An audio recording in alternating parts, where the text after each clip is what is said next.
Well, as I said, I think there's a couple major nuclear tinderboxes, maybe even three. Not only is there Taiwan, that's the biggest one, but also Ukraine and possibly Iran as well, because I do think the U.S. is Trump's gonna make good on his threat to attack Iran again, and Iran is, as I've stated, likely a nuclear power. They likely have super EMP weapons over the U.S. And if Russia, China, North Korea, or Iran want to destroy the U.S. critical infrastructure and cause our government to collapse, they could do that.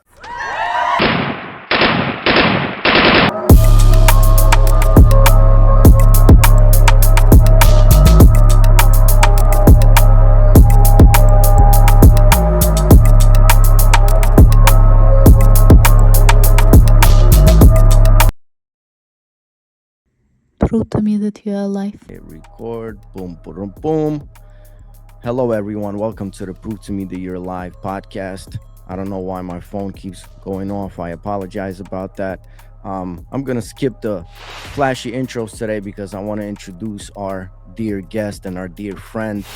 He, of course, is. I have to read this because there's a lot of accolades. I can never remember all of these, but the former president of Task Force and National and Homeland Security, former defense and foreign policy advisor, U.S. Army Combat Arms and Headquarters Staff Officer with a master's in National Security Studies from Georgetown University.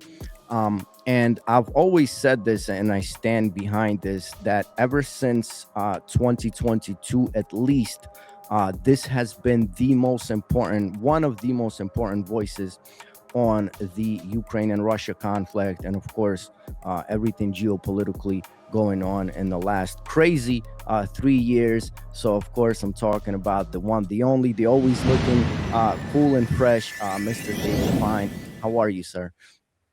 Thanks, Nazare. Great to be with you. Happy New Year. Yeah, happy New Year. Thank you so much for doing this. We tried to do this before, and as crazy as 2025 was, so was the connection. We were kind of going back and forth.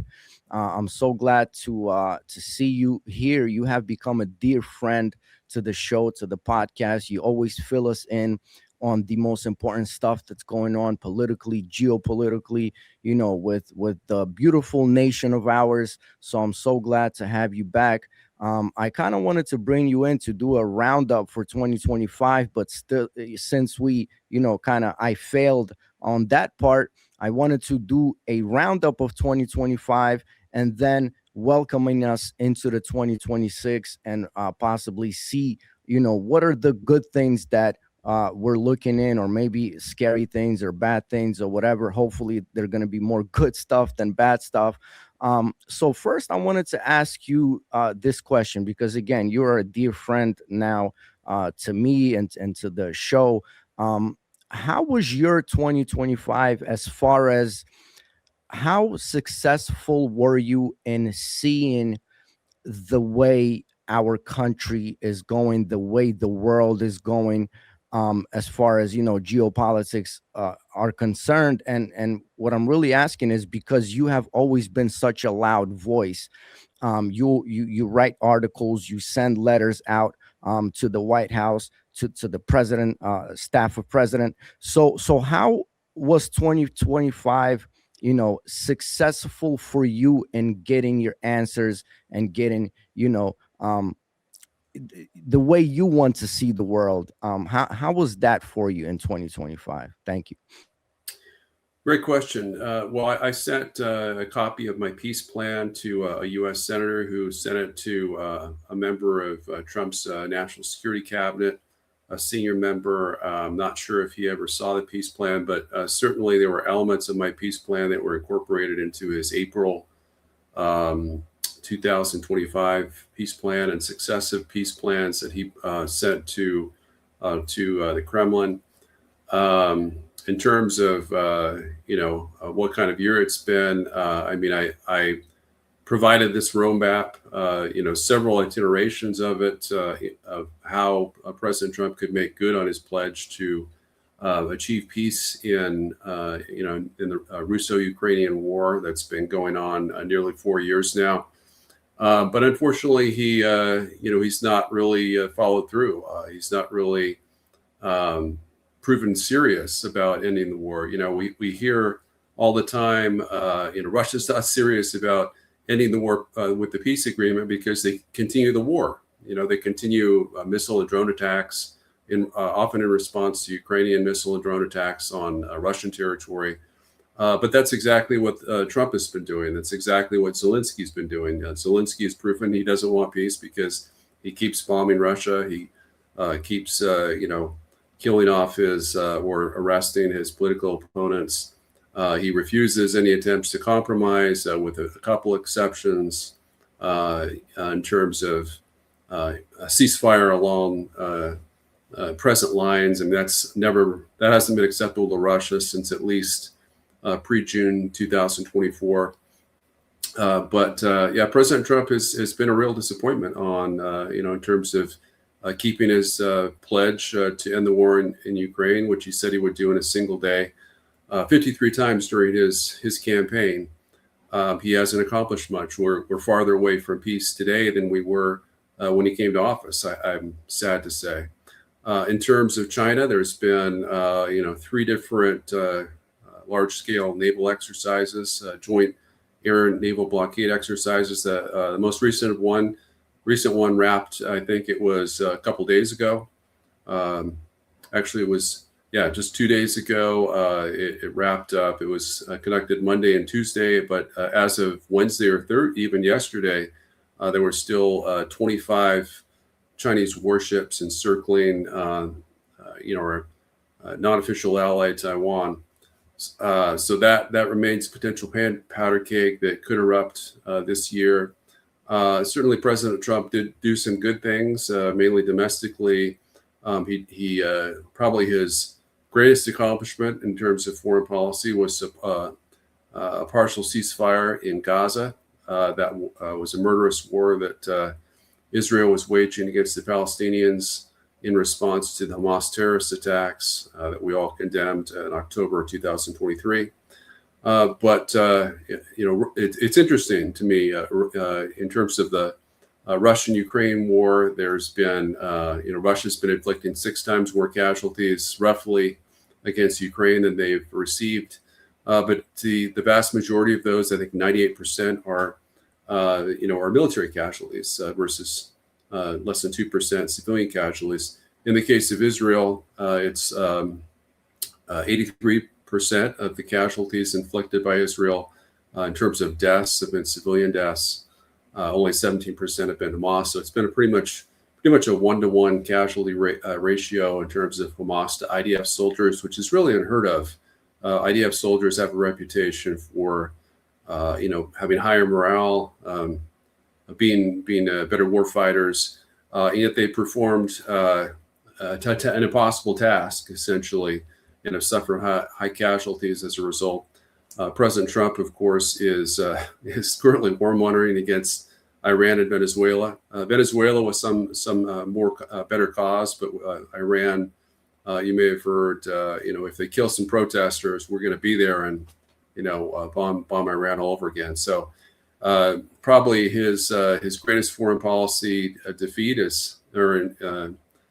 debacle, I guess, has been that he has been a war president more than a peace president. He's put Israel first more than America first. And of course, we're all hoping to see a change. He does have a really good national security strategy, which I've praised effusively, which has the potential, if executed, to transform the U.S. from a global empire back into something resembling the constitutional republic we had before World War II. Yeah, thank you for that.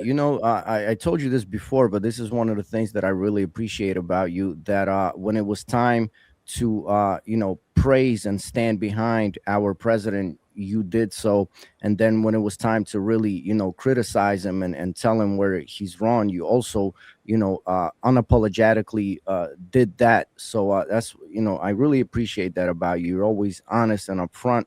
You're not afraid to say things as they are. So I wanted to ask you this because looking back into the year and there were so many things happening at all times that it was kind of really hard to pinpoint, which was the more important thing that was happening. We had Areshnik being used. We had President Trump meeting Putin in Alaska. We had the 12-day war, and it goes on and on and on. It was just insane when we really, stop for a second and look back at 2025. It's unbelievable on how many things happen. Charlie Kirk, rest in peace, was assassinated in front of our eyes. Like just crazy things, unbelievably crazy things.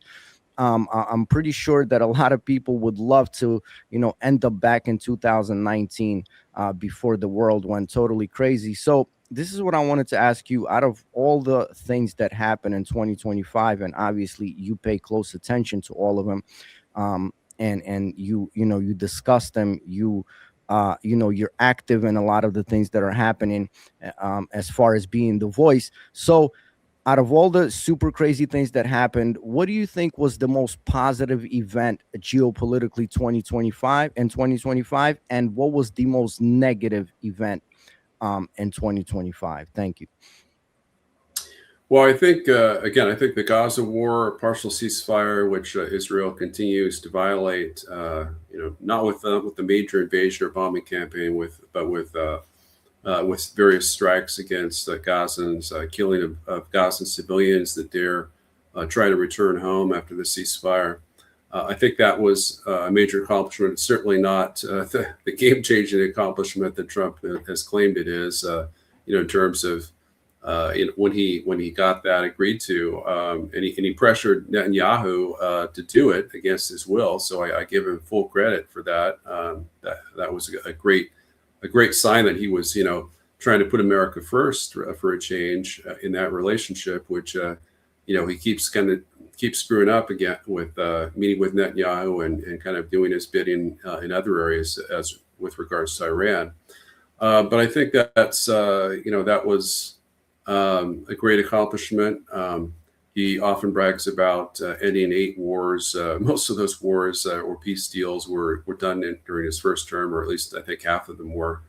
But certainly, as I mentioned, the war in Ukraine is the big one that's killed over 1 million people.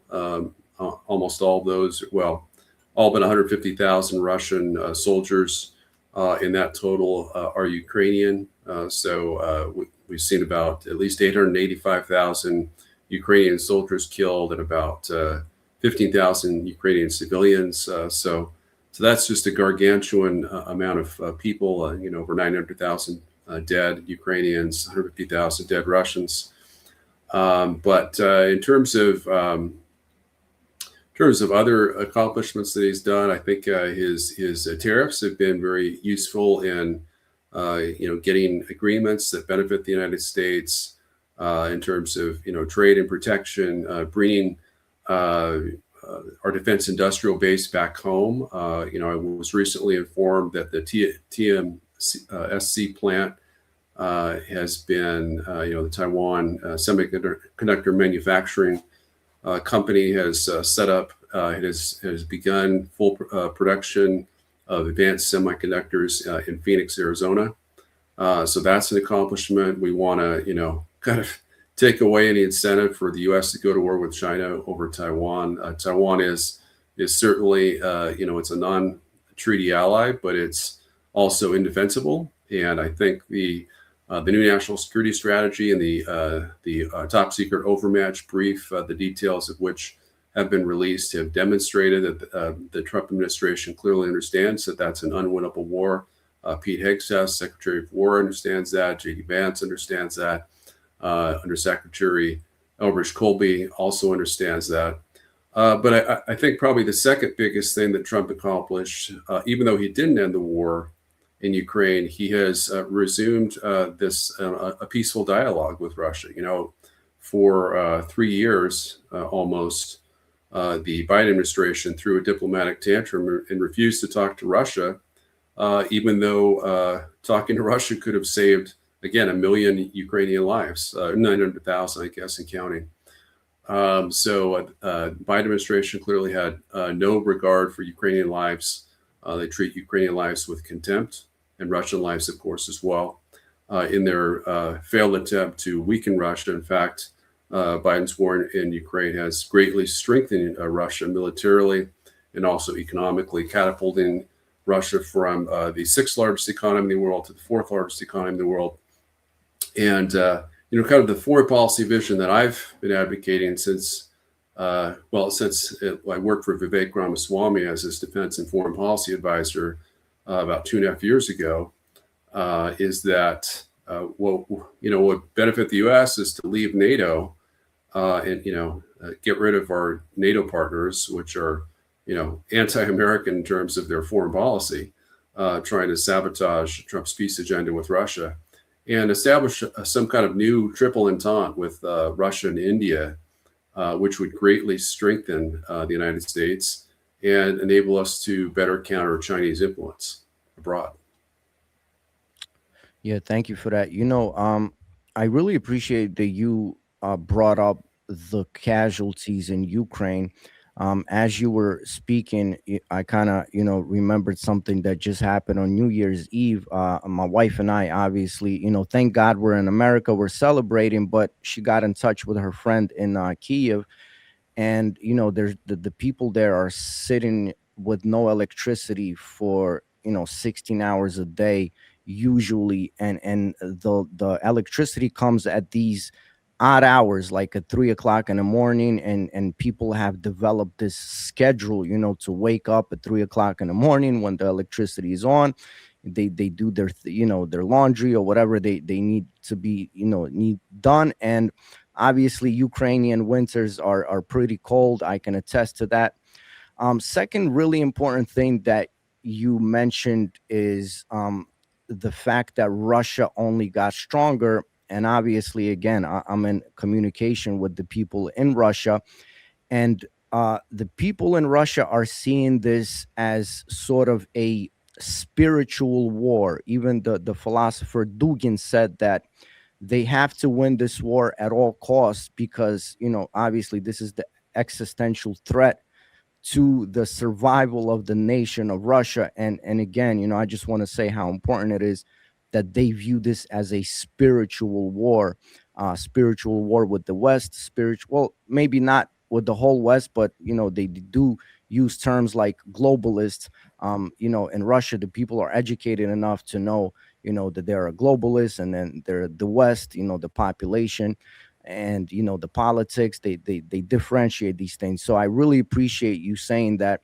So I just wanted to, if you'd be kind enough to explain to us some of the things that are happening. For example, this whole thing with Venezuela. We are being told, the American people are being told, that this is the international war on drugs, if you will. We are seeing just the bombings of ships and boats, and we don't know really what the heck is going on. The people that are in the know are saying that this is a regime change. They're trying to get Maduro out there, out from the presidency. So if you could explain to us, like, what is really going on? Are we sort of doing another Iraq operation where we're going in there to kind of re-up on resources and things like that, or is this really something that has to do with drugs coming through the Mexican border? Like, what's really going on with Venezuela? And will we see an active invasion of Venezuela from us this year? Thank you. Well, I think what we're seeing is Trump reasserting the Monroe Doctrine. The Monroe Doctrine is something I've supported my whole life. I've been advocating since at least 2003 that we should transform America from a global superpower that's has forces forward, military forces forward deployed on Russia's and China's borders, both land and maritime borders, back to hemispheric power, which focuses on eliminating Russian and Chinese influence in our own hemisphere, but relying on our allies to defend themselves abroad in terms of on the Eurasian supercontinent. And so I am generally supportive of the Trump approach, but I find myself opposing it because of the way he's conducting it. There's absolutely, he's lied about it. There's no major drug issue with Venezuela. Venezuelan drugs entering the U.S. These are cocaine boats. They're short range boats that are likely headed within the region. The region as in South America, maybe Panama at most, but clearly not to the United States. If you look at the DEA website, the Drug Enforcement Agency, Venezuela is not listed as a major contributor to the U.S. drug epidemic, which has been, the Mexican cartels have been using to kill off Americans.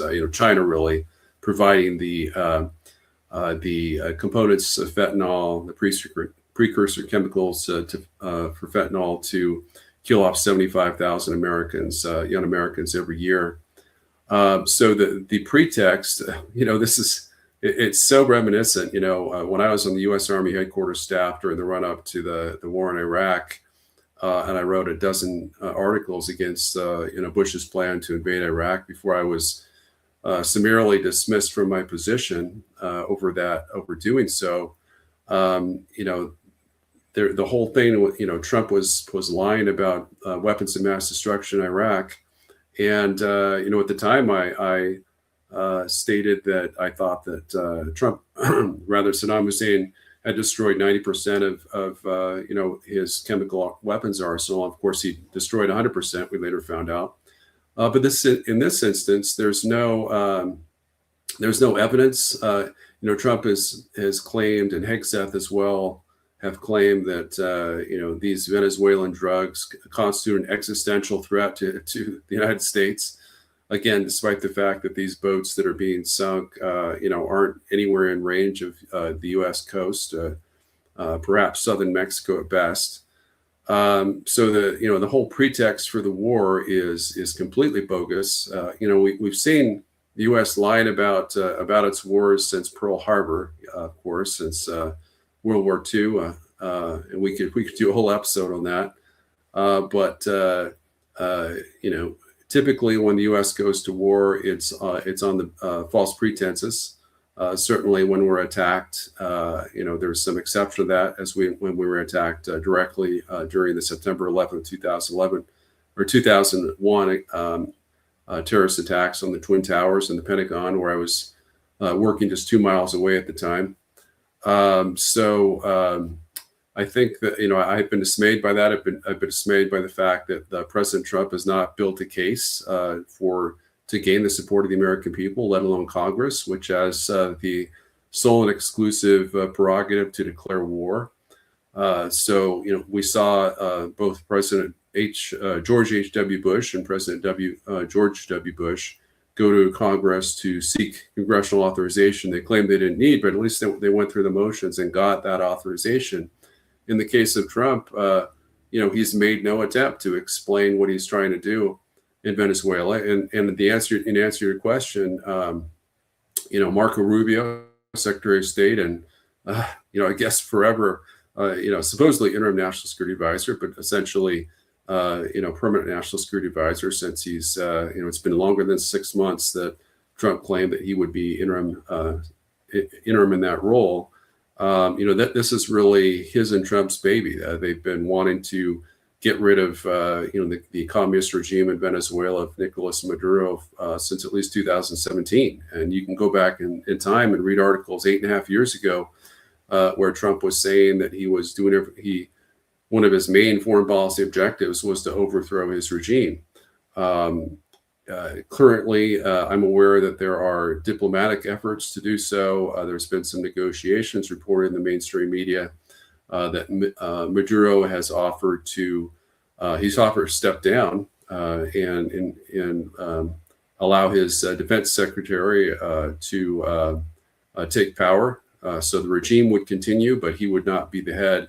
And then he would essentially swap roles, where he would retain control of the Venezuelan military, and then his current underling would take power. So that is, was unacceptable, I guess, to Trump. Maduro also wanted amnesty not just for himself and his family, which Trump agreed to, but for his regime officials as well. And of course, Maduro has, it's also been reported that Maduro offered to reduce Russian and Chinese influence, not eliminate, but to reduce Russian and Chinese influence in Venezuela, as well as to grant not exclusive rights, but kind of joint development rights of Venezuelan oil and rare earth materials, which is the secondary reason that Trump wants to eliminate him, essentially to take over the oil, as Trump said that he wanted. The reason he wanted to keep troops in Syria was to keep control of Syrian oil. So those are the two guiding, three of the guiding principles, I guess, that Trump has. He wants to overthrow, this Russian and Chinese-backed communist dictator in the Western Hemisphere. He wants to take over the oil and rare earth materials, establish some kind of U.S. puppet government with the Machado government, I guess, is that that would take over Venezuela as a non-communist government that was firmly allied to the United States. But I think, again, I agree with the overall policy objectives. I do not think it's worth an invasion, and I think Trump himself has proven very reluctant to, actually invade Venezuela, because he's got 30% of the U.S. deployed naval forces in the Caribbean ready to support it. Some kind of military assault on Venezuela, whether it's air, naval, or by land, but we don't have enough troops there to accomplish the mission. So that to me indicates that he's still up in the air as to whether he wants to invade or just continue escalate his bombing and blockade operations.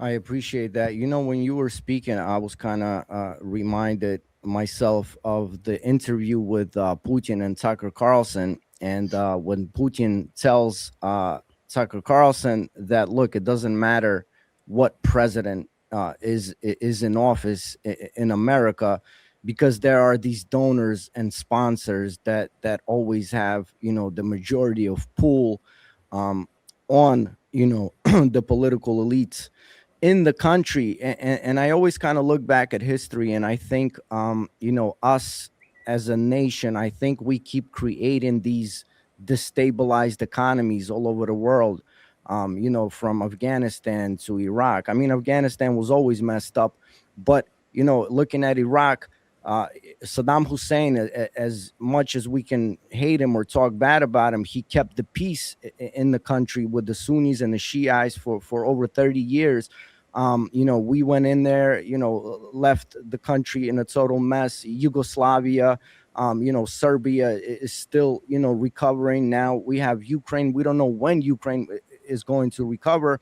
And it seems like, it's a good thing for us to have, these small nations, be these destabilized economies where, we can kind of do what we need to do inside those countries.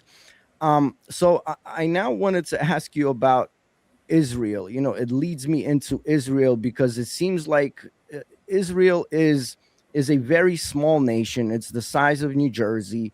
By no means is it a superpower, but it looks like it's trying to become, the superpower with the idea of the greater Israel. We know that Benjamin Netanyahu, he has always, had this, crazy plan to kind of clear out Gaza, make it all Israeli. And he had other plans, for the whole Middle East region. And we know that it's a very fragile region. We have seen this for decades now.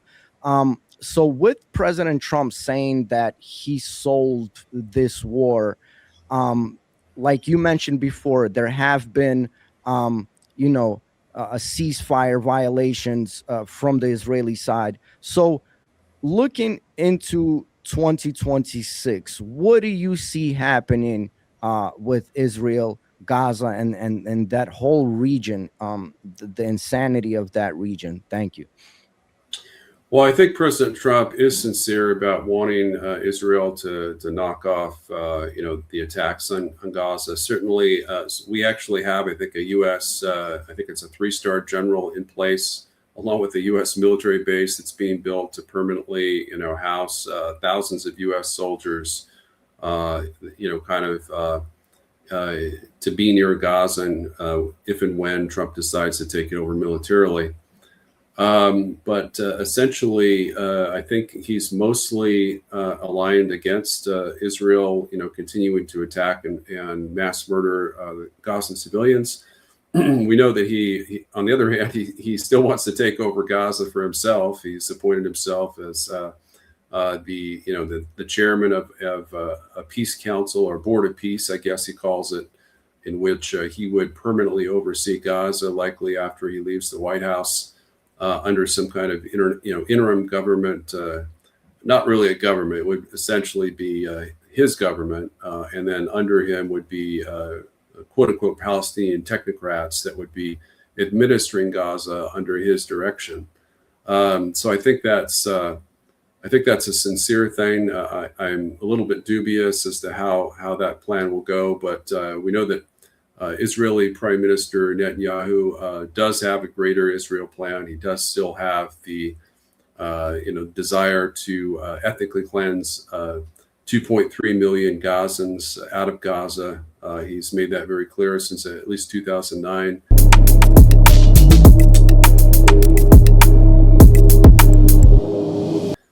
When his plan was revealed that he wanted to relocate them to the Sinai Peninsula, and that was revealed by the president of Egypt. I think it might have been 2011 or 2009, but in any case, that's a matter of public record that he wants to accomplish that, and of course resettle it with Israeli Jews, and that's something that was in President Trump's original Gaza plan, I think, from March. Since then, the Gaza peace plan has been modified so that there's no ethnic cleansing component. But Netanyahu stated the same day that Trump announced the plan in the White House that Israel would, under the plan, would retain control of the majority of the Gaza Strip in terms of military occupation forces. So the current line, I think it's the yellow line is what it's referred to. Israel continues to occupy 55% of it. They're supposed to begin implementing phase 2, in which they would withdraw, I think, to only occupy around, I think, 25 to 30% of Gaza. But I don't anticipate Netanyahu ever doing that unless Trump pressures him to do so, because he's just a warmonger, and he's wanting to conquer his neighbors. As you alluded to, Israel is it's a regional power. It's a nuclear great power, despite the fact that it's the size of El Salvador. It's I don't know. I think it's many times smaller than Iran, of course, both in terms of population and especially territory, and yet it's trying to contest control of the Middle East by the other regional hegemon, or potential aspiring regional hegemon, which is Iran. So it's really a competition between Iran and Israel for which one's going to be the regional hegemon of the Middle East. Essentially, I think Israel controls half the Middle East, and Iran controls the other half. In terms of what the U.S. should do, I've advocated a position of neutrality. Armed neutrality. I think that was our foreign policy prior to World War II. It served us very well, other than World War I, which, of course, U.S. military intervention in World War I on the side of the Allies brought about the Treaty of Versailles, the Nazi takeover of Germany, the communist takeover of Russia, and later, of course, China as well, and North Korea. So the sad fact is, whenever there's been a major U.S. military intervention, almost without exception, that intervention ends up not only making the world less better off where we intervene, but making the U.S. less safe and secure as well. Yeah.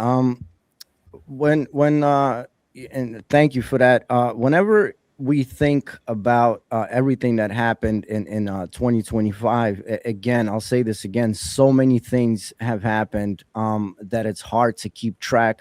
A lot of decent geopolitical experts such as yourself are telling us that we are finally moving into this bipolar world. A lot of political philosophers are telling us that the world is changing. With all due respect to our president, because it is our president no matter what, there has been a lot of, how to say this lightly, bipolar behavior from President Trump about China. At one moment, even going back to the first term, the China virus, this and that, a lot of talk with us pushing Russia into China's arms. And then we see, President Trump meeting President Xi, and he said great things about him. And it's good that they're meeting, that they're talking, just like you said, about Russia. It's good that the dialogue, resumes, and we're talking, we're communicating. That's what we should be doing. But, to regular people, it's very hard to understand what's really going on. And you kind of touched on this in the beginning of this interview. What is your policy on China and Taiwan? How likely is it that anything militarily will happen with China? Because, of course, if something does happen, this won't be a land conflict. It will be a sea conflict in which, from what I understand, and you can correct me if I'm wrong, China has the upper hand. So if you can kind of clarify that, how likely is it that this year something militarily will happen with China? And what is your policy on the one China policy in Taiwan? Thank you. Well, I think there is a high risk of a military conflict with China over Taiwan that could break out by year's end. I agree with those in the U.S. national security establishment, which have stated that President Xi Jinping does have a deadline of 2027 to reacquire control of Taiwan to quote unquote reunify. Of course, Taiwan's never been under communist control. It hasn't been under Chinese control for quite some time. Just briefly during the period when following World War II, when China remained under nationalist control. I think that's a high risk, as explained by the Overmatch brief that was written by U.S. intelligence. U.S. aircraft carriers would be quickly sunk by hypersonic missiles within minutes of the outbreak of war. That's something that Secretary of War Pete Hegseth stated before becoming Secretary of War. He stated it again since. And President Trump, spoke to for his former national security advisor John Bolton. I think it was around the 2018 timeframe, which he stated that if war broke out with between the U.S. and China over Taiwan, China would, there's no way we could win because, in his words, China is 100 miles away from Taiwan, and we were 8,000 miles away from Taiwan. In fact, it's 81 miles from Taiwan that to the PRC coast, and about 6,900 miles from Taiwan to the U.S. West Coast. But in any regards, it's about 85 times closer.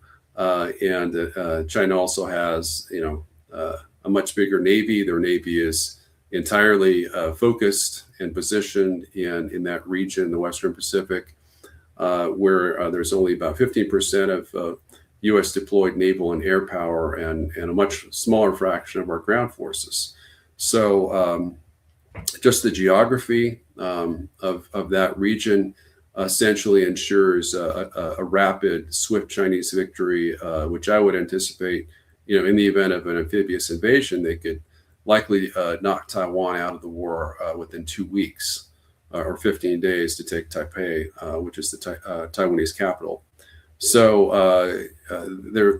it makes no sense for the U.S. to risk the lives of over 250 million Americans to fight a war which we have zero chance of winning, in which China would respond, in day one of the war, not only sinking the U.S. Pacific fleets, the third and seventh fleets in the Western Pacific, but also to destroy all U.S. critical infrastructure with a combined cyber, counterspace, and perhaps even super EMP comprehensive attack on our country. So I'm happy to see with the new national security strategy that deprioritizes, military confrontation and deterrence with China.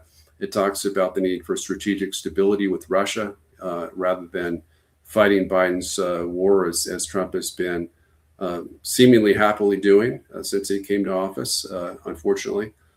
So I'm still waiting for those policy shifts to occur. But you're absolutely right. Trump did meet with Chinese President Xi Jinping.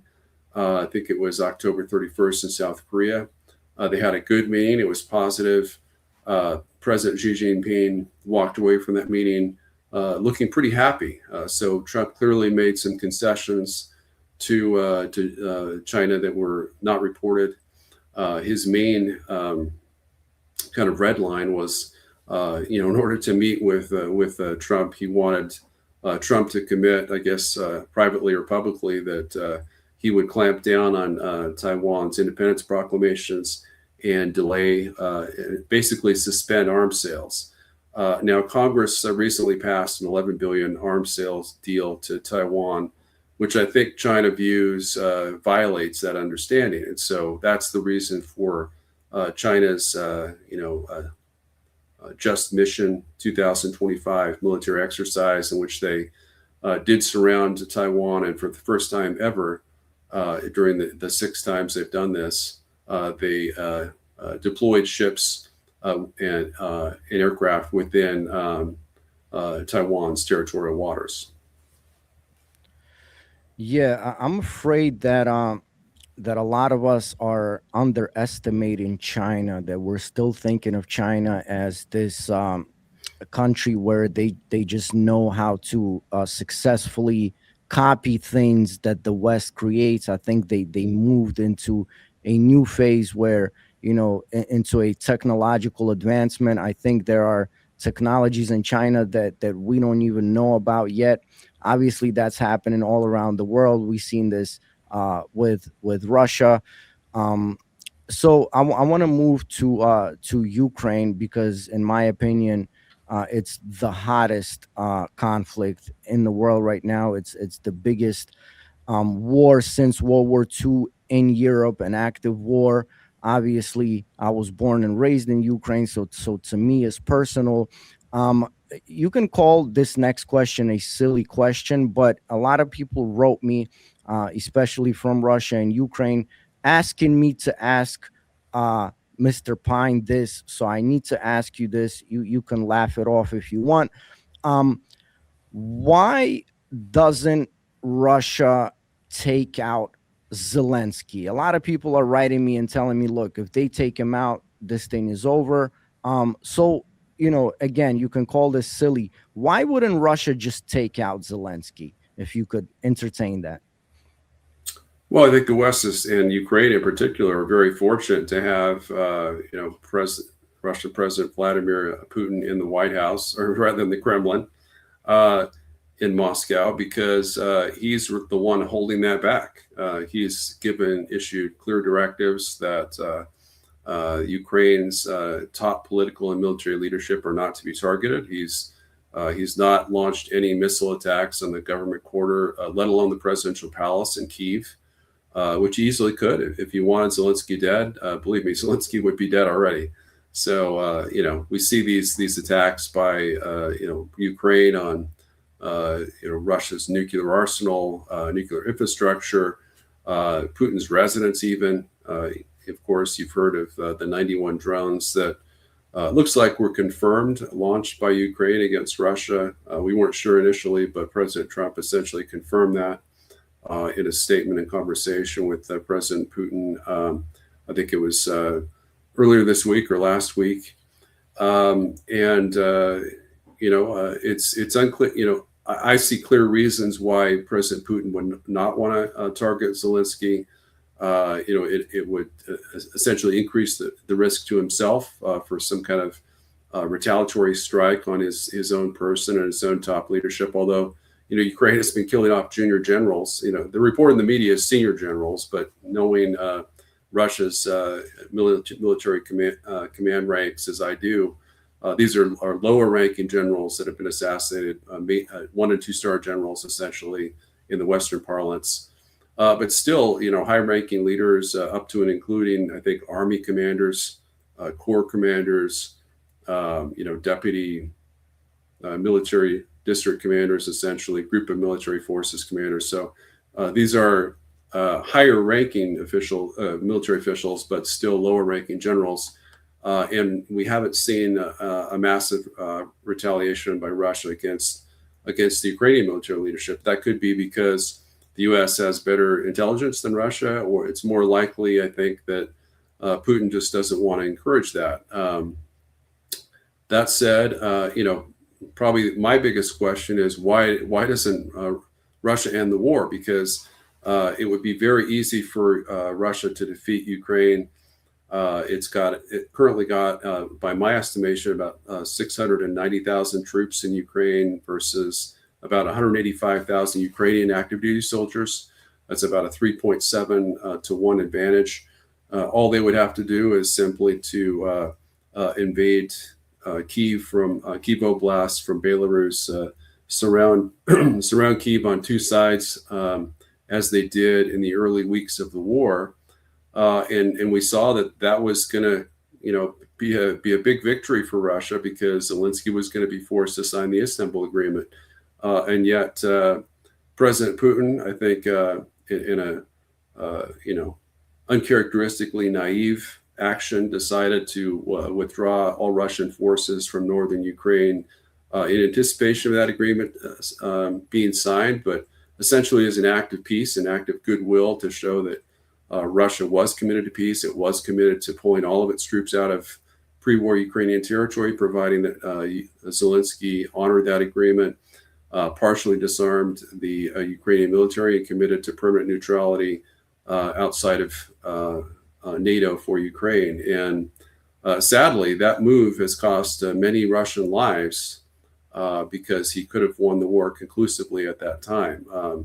Of course, Russia has annexed territory since then, because Zelensky's refused to negotiate peace with Russia ever since April of 2022. It's been very unserious about all of its meetings, insisting on maximalist terms on the part of Zelensky, up to and including Putin being, transferred to the International Criminal Court for prosecution of war crimes that Russia never committed. So I think what the future holds, what this year holds, is I anticipate that Ukraine will suffer a military collapse in the spring or summer timeframe, because they continue to lose a net amount of soldiers of 15,000 soldiers every month, meaning that by November they will run out of troops. At this rate, they will have no troops left in the field. And of course, when they get down to 100,000, 50,000, I think they'll run out of reserves. And I've been saying for years now that the Russian strategy is to wear out Ukrainian reserves, so that once they run out of reserves, Russian forces will break through the Ukrainian military lines, and there'll be nothing to stop them. So they'll accelerate a general offensive on all fronts and occupy all of Ukraine, potentially east of the Dnipro River. Yeah, I remember when President Putin met Trump, and I mean, ever since President Trump took office, a lot of people in Russia, a lot of people in Ukraine, in America, we were all hopeful that we will see some sort of a resolution, with the Ukraine-Russian war. And then, and as you pointed out correctly, that, we're glad that the dialogue resumed, but it's been kind of this back and forth going on to the point where a lot of things, seem a little insane. And I'll explain what I mean. This 20-point peace plan that was proposed, a lot of people are confused because obviously, one of the main key points of why Russia started the special military operation, as they call it, was because of the existential threat coming from NATO. And now we are hearing as part of this peace plan that Ukraine could acquire 800,000 troops, to kind of be on this demilitarized line, if peace comes. And correct me if I'm wrong. You mentioned about how Russia could have ended the war, and I spoke to some military historians in Russia, and they explained to me that basically historically Russia has always been a slow starter, and they kind of learn as they go. But I have to point out that as crazy as it seems to Russia, we have to remember that the people in Ukraine are one people.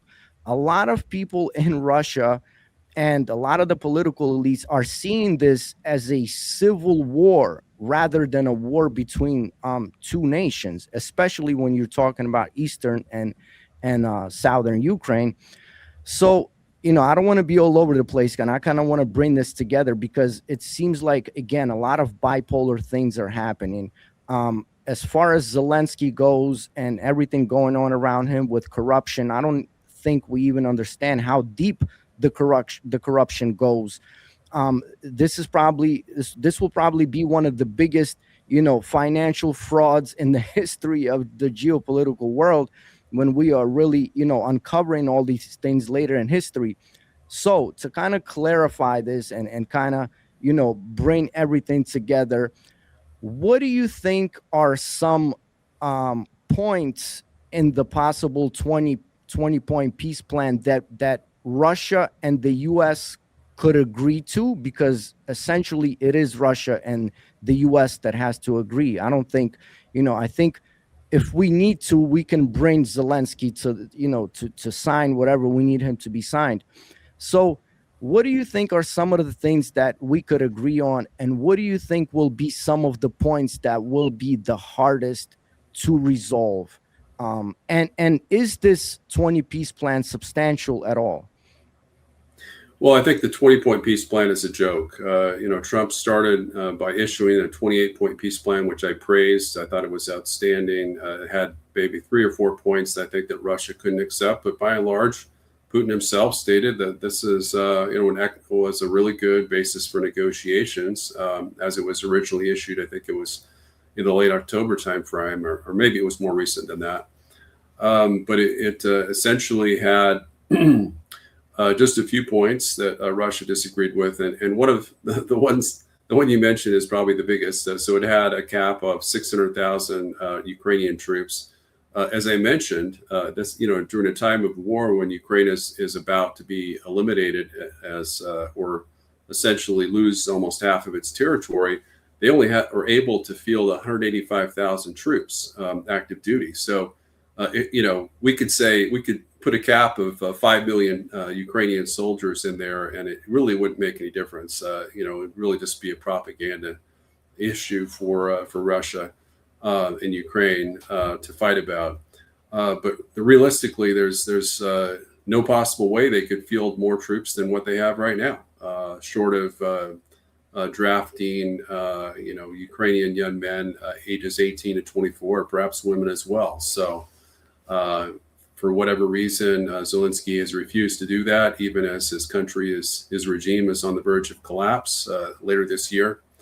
But that's just a farce. Now, the interesting thing is Russia likely could accept a cap of 600,000, 800,000 Ukrainian troops, provided it was clearly stated that only 100,000 of those troops would be active duty, because that's essentially the Swedish model that they promoted in the Istanbul Agreement of March, April of 2022. If you were to calculate, Sweden has an active duty force of military of only 25,000 troops. Pre-war Ukraine had a population over 4 times larger. It's now much smaller, of course. It's lost over 30% of its population, sadly, mostly due to mass migration to Europe, refugees. But I think that there's room for compromise there. One of the other points that's kind of a deal breaker is it's stated in the agreement that the Ukrainian military will be limited in any way in terms of the weapons that it deploys. What makes this war existential more than anything else is NATO troops and NATO military presence in Ukraine. The idea that NATO could station nuclear bombers, B-52s, or even Tomahawk missiles in Ukraine that were nuclear armed, and use those to strike Moscow with less than 10 minutes warning. So there's no provision for. I think it's generally stated in the 28-point peace plan that there can't be NATO troops in Ukraine. Certainly no U.S. troops, so we'd have to pull our troops out, our military advisors, our intelligence agents and officers, officials, as well as our weapons technicians out. One would hope that would apply to the Europeans as well. Russia's not going to accept any agreement that doesn't place a hard ban on any Ukrainian offensive strike systems that have ranges of over 40 kilometers. So that's just 24 miles. And of course, no Tomahawks that have ranges of 1,550 miles of the kind that Trump considered sending them over a period of months, and has since stated he will not send to Ukraine. But it would also include ATACMS missiles and HIMARS and Storm Shadow cruise missiles and long-range French and German missiles as well. In addition to that, there's a provision about the Donbass region where, indeed, Russia could take over civilian control of the rest of the Donetsk Oblast. There's 20% of Donetsk Oblast is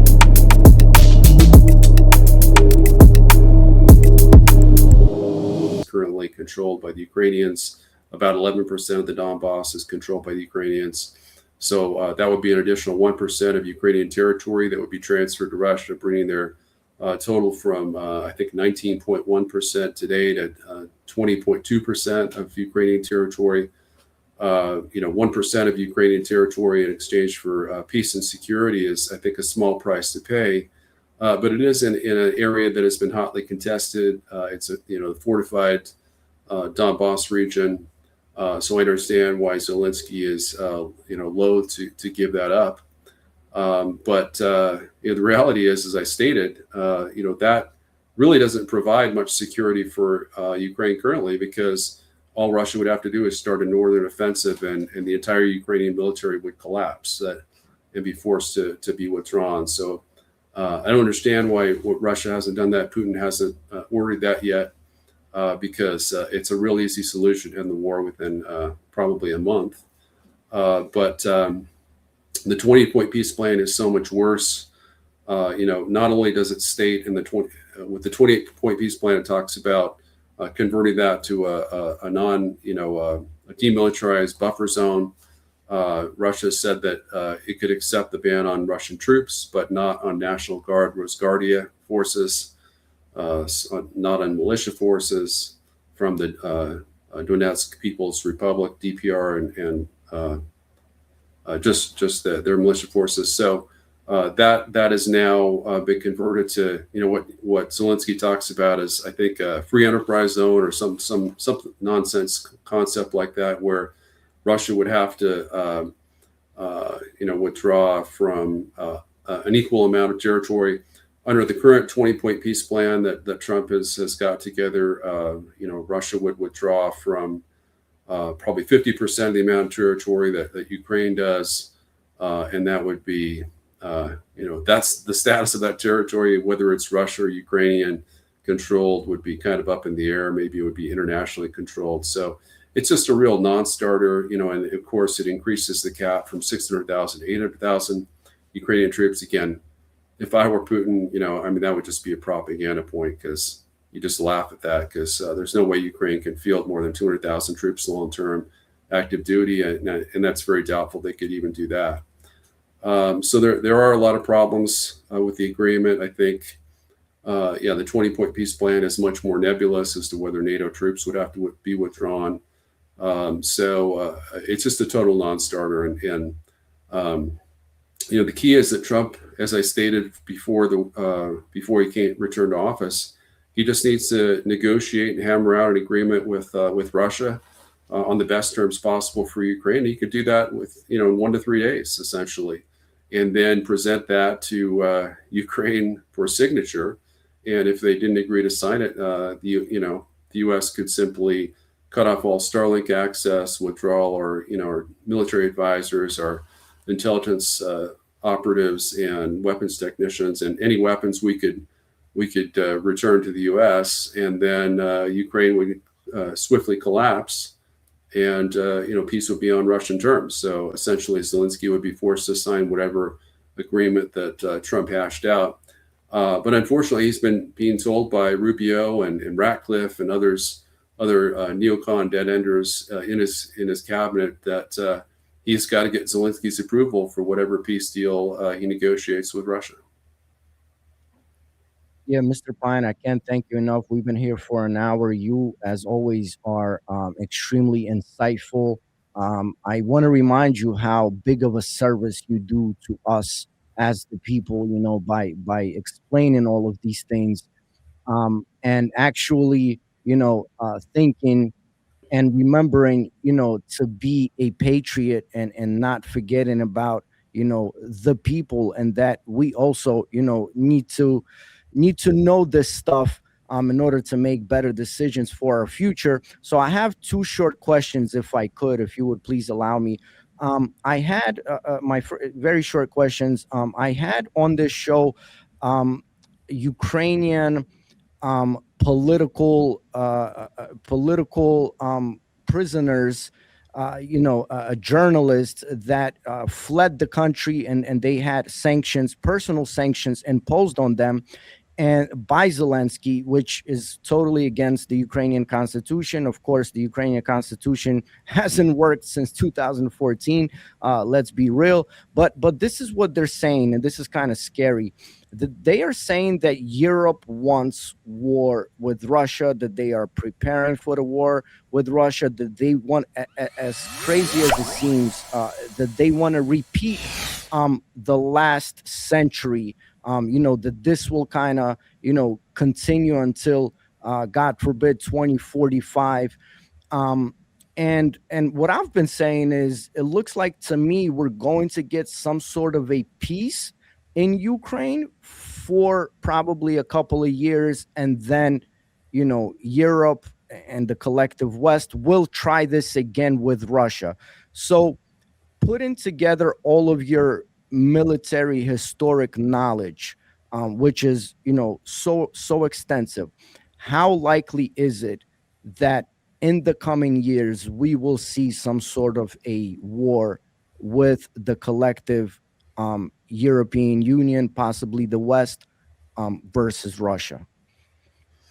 Well, I think we hear there are a lot of voices for war on the EU side. Starmer, Macron, Merz in Germany, and the Polish Prime Minister as well, Tusk. I think they all talk about war and how much they want war with Russia, how much they need to rebuild their militaries and prepare for potential Russian invasion of NATO in 2027, and yet everything they're doing is trying to bring that about. Russia didn't pose a military. It wasn't viewed to pose a military threat at all to NATO prior to 2014, and even prior to 2022. We were talking with Russia and had good relations with Russia, including with France, between Russia and France and other countries as well, to try to resolve the Ukrainian civil war situation, the Donbass, with the Minsk 1 and 2 agreements.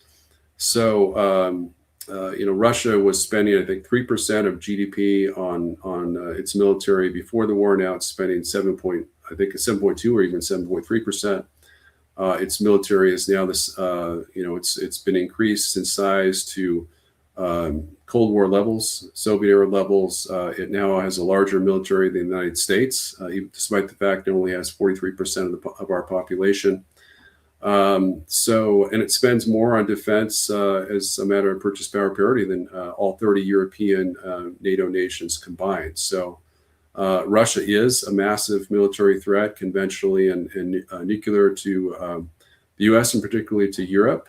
But the threat of war is something that's been provoked and promoted by these warmongering EU Politburo leaders, and not rather than the U.S.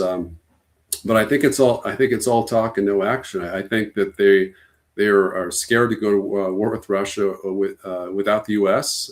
And Trump has made it clear that he would not intervene. If NATO provoked a war with Russia, Article 5 would not apply. We would not come to their aid, and they would lose very quickly to Russia. And as Putin stated, very quickly, once the war broke out, there wouldn't be anyone left to negotiate with, because they'd either be all dead or their communication systems would be down. So there wouldn't be anyone to make peace with. So I think, they have this mad drive like Adolf Hitler did, the Nazi dictator of Germany in World War II, to unwittingly destroy their own countries. And I think it's very stupid. And I think they need to be replaced by, nationalist conservatives like Trump that understand and have a national security strategy that puts the survival of their nation state ahead of whatever other nefarious or nebulous objectives they might have to promote this non-existent Western-led rules-based order, as you stated. There never really was a unipolar international order. It was always bipolar between the U.S. and Russia, and later with Russia and China on one side and the U.S. on the other, as it is today. Russia just became a lot weaker relatively, but it was still a bipolar order, and it's a bipolar order today. It's not really truly multipolar, because Russia and China are close military allies. India is a Russian ally, so they're on the other side of the ledger, and the U.S.-Western alliance is overmatched by this Eastern military alliance on the other side. So what I've wanted to do is to try to restructure the international order to a tripolar international order, in which the U.S., Russia, and China, none of us are truly allied with each other. I certainly would love to see, as I mentioned at the start of the program, a new triple entente between the U.S., Russia, and India. India, of course, having the largest population, Russia having the largest, nuclear arsenal, and thereby, and even if it remained on paper military allies with China, I think that would go a long way to deterring Chinese military aggression in the future.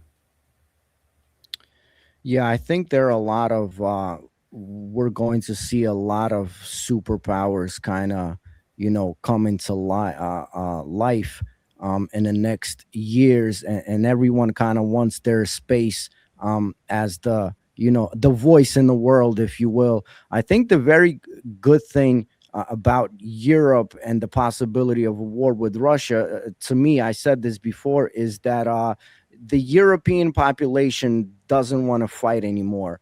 That it's not like in the 20th century, Germany, where men were ready to actually go and fight. We've seen that luckily, thankfully, the European people, the European men, they don't want to fight. On the other hand, I see a very sad thing happening in Russia, is that young boys in school are being prepared for sort of like a forever war mentally. They're being kind of slowly prepared that there might be a possibility that their generation and the next generation will have to keep fighting.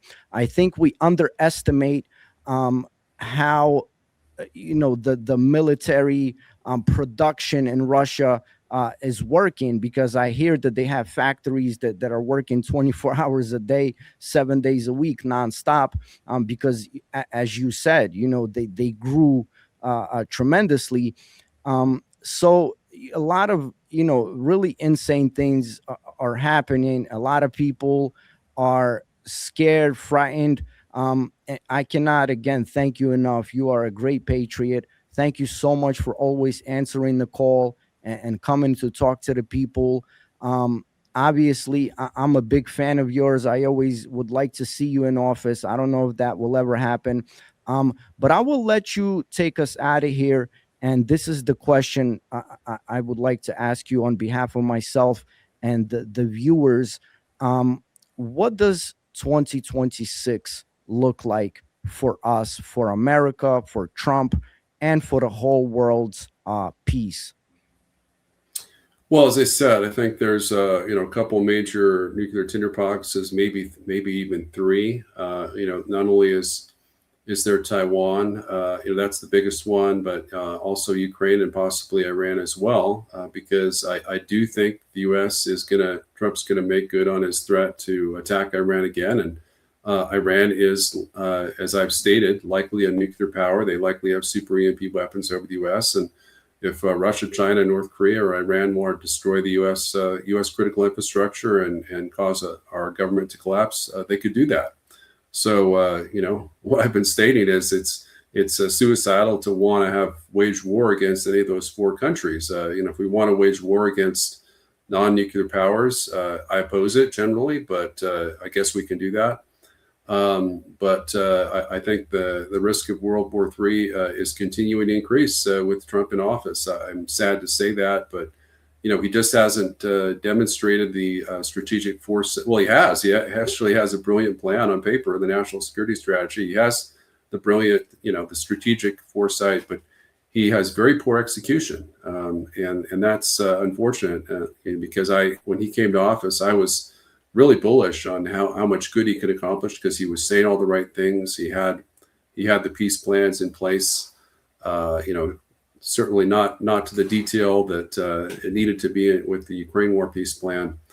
I think that with regards to Ukraine, I think that's likely. We're going to likely avoid World War III on that one because Putin is just he's demonstrated so much strategic forbearance. Unless Trump goes crazy, I don't see World War III breaking out. Certainly there's hotheads, leading Britain, France, and Germany in particular, that could provoke a NATO war with European NATO and Russia. But I think the U.S.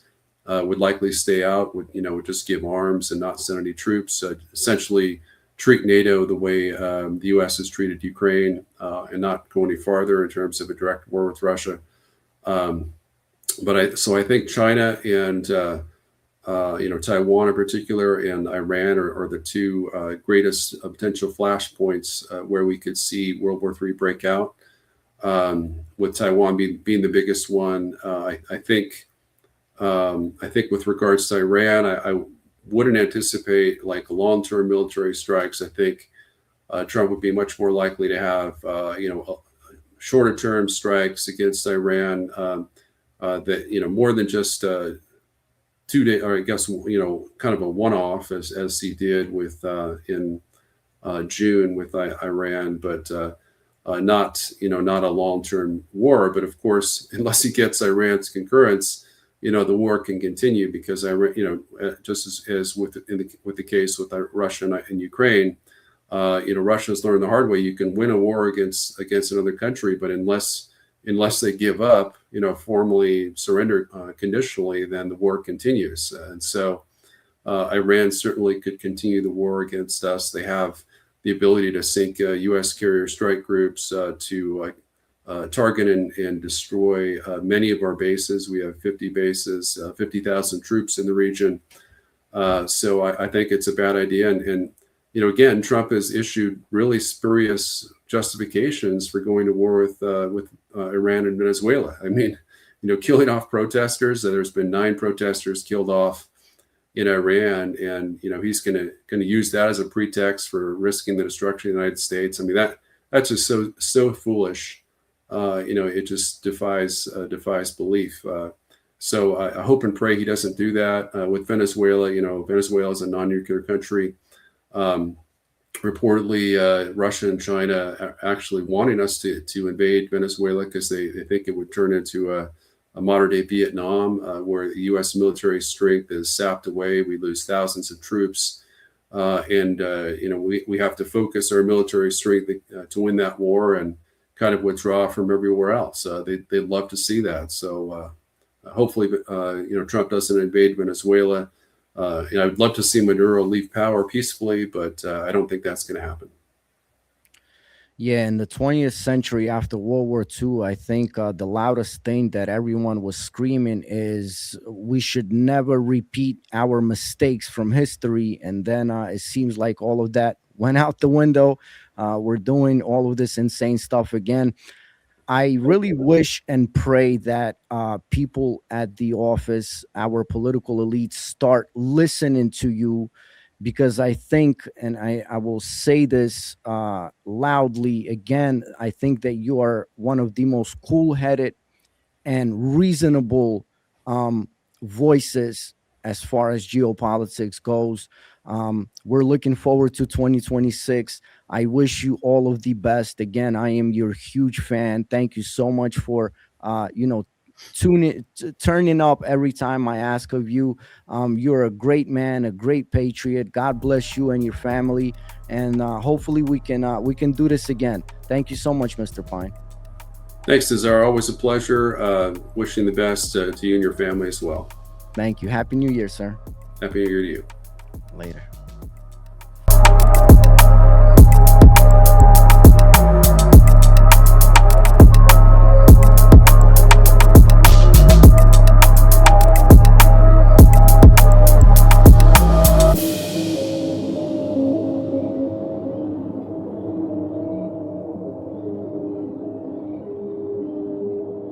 Prove to me that you